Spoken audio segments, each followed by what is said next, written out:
Alex, does it suit me?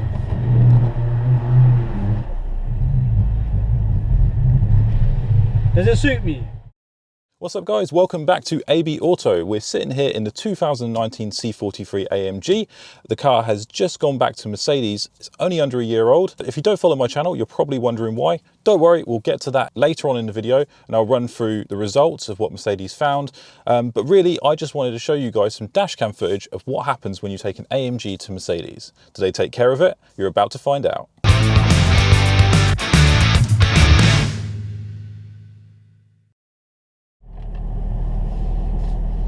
Right guys, so here we go. This is the Mercedes employee driving my car into the workshop.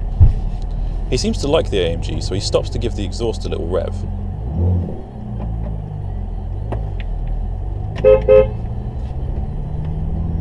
Seems like he enjoyed the exhaust, so now he's going to stop again and give it two more bigger revs.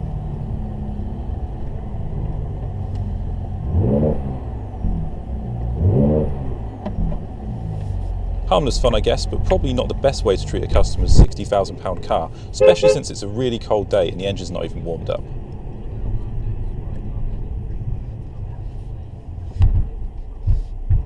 Now we're just driving into the workshop.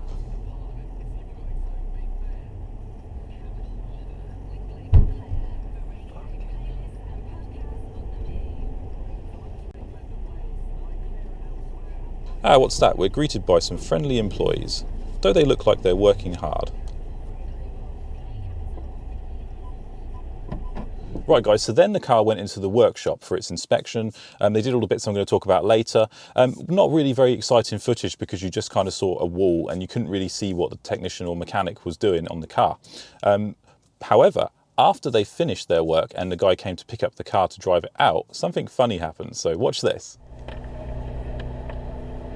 Okay, so the mechanic is now just finishing up, as you can see at the front here. But if you listen now, you can hear the Mercedes employee. He starts to give the engine some revs playing with the exhaust.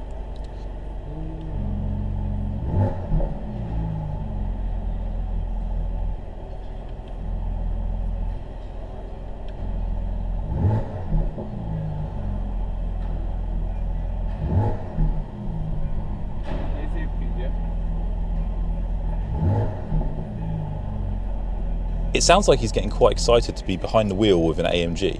Listen to what he says to his colleague.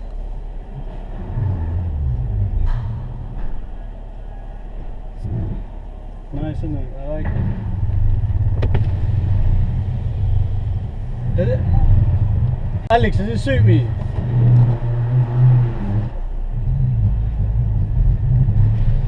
Does it suit me? Does it suit me?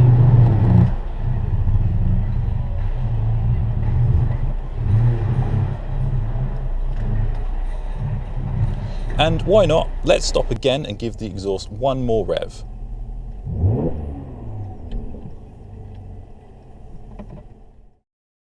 Right, so now it's the part of the video that honestly guys, I was afraid to watch. I think it's common knowledge that car dealerships are not the best at safely washing cars, but to Mercedes' credit, my car always looks quite nice when I pick it up, so I just kind of have this vision in my head of pixie fairies cleaning it nice and carefully and not touching the paintwork. However, we're going to watch now and we're going to find out exactly what they do. Okay, so let's see what happens in the wash bay. Okay, everything's looking good so far. Pressure washer, rinse, standard procedure on any car wash, good. Now that's not my car you're seeing there being washed. We're watching the car behind mine through a rear window dash cam. So I wonder how they're going to shampoo the bodywork. I don't think we're going to be seeing a two bucket method here guys, I'm afraid.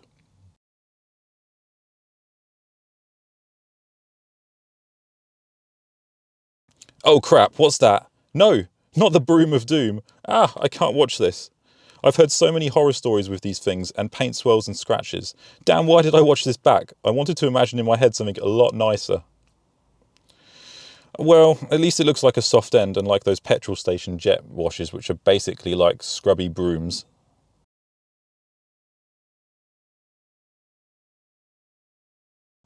Oh God, he's really going for it. That must be really hurting the paintwork with swell marks. I'm so glad my car's not black.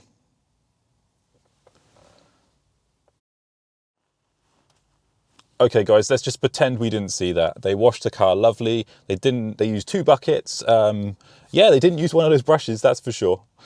Okay guys, so before we talk about the visit and the results, there's one more little bit of footage I wanted to show you. It's actually quite cool. At my dealership, the mechanic actually films a personal video when he performs a health check on the car. So you get to actually see under the car, and it talks through just the basic stuff, you know, like brake pads and tyres. But they did discover one thing on my car, which I talked about in a previous video, and that was that the rear shock absorber needs to be replaced, which is pretty bizarre. So I don't know how long it's been like that, whether it's been like that since delivery. They have all fixed it now, but here's the video of the health check of my car. It's the issues that you're experiencing with your vehicle, and also carrying out a health check on your vehicle. Just a quick video of your health check to show the things that require attention on your vehicle. First of all, your driver's front tyre is worn slightly on the edges of the tyre. The tyre itself is worn down to 3.47, 3.70 and 3.67. So your driver's front tyre is worn from 3.7 down to 3 mil, so the tyre is starting to wear low. It's worn about 2 mil above the legal limit, which the legal limit is 1.6. So due to the tyre starting to wear low and worn slightly on the edge of the tyre, just to advise that you may require tyre in the next 2 to 3 months on your driver's front. Moving on to the passenger front tyre, same again with the passenger front, it is worn slightly on the edges of the tyre. The tyre itself is worn down to 3.56, 3.65 and 3.42. So your passenger front tyre again is worn about 2 mil above the legal limit, so you just to advise you may require tyre in the next 2 to 3 months on your passenger front tyre. Your front brake pads are about 10 to 20% worn, so you've still got plenty of life in your front pads, and the front discs are still in good condition, so nothing to report on that. Moving on to the rear of the vehicle, we'll show the measurements of your rear tyres. Your passenger rear tyre is at 5.37, 5.28 and 4.95. So your passenger rear tyre is worn from 5 mil down to slightly below 5 mil, but it's still in good condition. Still got plenty of good tread depth on the tyres, nothing to report on that. Moving on to the driver's rear tyre, the driver's rear tyre is at 5.67, 5.59 and 5.23. So your driver's rear tyre is worn from 5.6 down to 5 mil, so the tyre is still in good condition, still got plenty of good tread depth on the tyre. There's nothing to report on that. Your driver's rear shock absorber is weeping, as you can see there, it is mist of oil around the shock absorber, so I would advise a new shock absorber to be replaced on the driver's rear. Your rear brake pads are worn between 30 to 40% worn. Just show you that. So as you can see there, just to let you know that they are worn between 30 to 40% worn, so you've still got quite a bit of life in your rear pads, and the rear discs are still in good condition, so nothing to report on that. Apart from that, everything else underneath the vehicle is in good shape, other than the items that I'm showing you today. Just like to say thank you for using me on C43. I hope you enjoy the rest of your day. So there you have it guys, that is the health check on the car. Pretty cool to see it back as a video. Sorry if the audio quality is not that great. It's not my camera equipment, so, but you know, you get the idea. First things first, they have completely replaced the shock absorber. They had to order the part for me.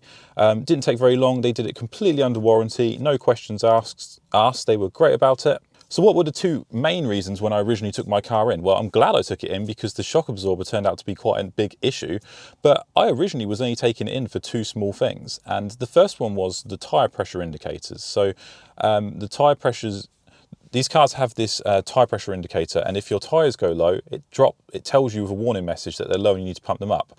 Mine basically got stuck despite me resetting it manually. And it just kept warning, telling me my tyre pressures were too low when they weren't. So I just wanted to get that checked out to make sure there was no issues. They were good about it. They reset the tyre pressures. They checked it all. Haven't had the problem at all since. So touch wood. There's no wood in this car, unfortunately. But yeah, that is all fixed now. The second one I wanted them to test was the self-parking feature. Now, you see all these videos online, even on YouTube actually, of people using the self-park feature in these cars, and it just works perfectly. Mine doesn't work at all hardly. It's really, really bad. For starters, it struggles to actually find a parking space, let alone park in it. So I thought, this doesn't look quite right. Surely this is a better system. Can you please check this out for me, Mercedes? So they did, and what did they tell me? They told me that it's working perfectly, exactly as intended. So that tells me that this system is not very good. So I'll do a video about the system, guys, and we'll test it out properly and we'll see if we can get it to work. But for now, if you're thinking about ordering one of these cars and you can't decide whether or not to include the self-parking system, don't include it. It's not worth the money. I got it free as part of a pack, but I know in some countries you can manually select it as an option. If you're fortunate enough to do this, don't select it. Get the 360-degree parking camera instead, because that's brilliant. Right guys, so there we have it. That's me signing out now. That is the car's first trip to Mercedes. I hope you enjoyed the dashcam footage. I personally enjoyed it. I think it was a good insight to what goes on at Mercedes. A little bit disappointed how they had a little play with my car, but to be honest, it's an AMG, it's fun. Not super professional for a high-end dealership, but hey, that's what it is. I hope you enjoyed this video. If you did, then please hit that like button because it really helps me out. And if you want to see more videos of the C43, then hit that subscribe button because we'll be back soon. Take care.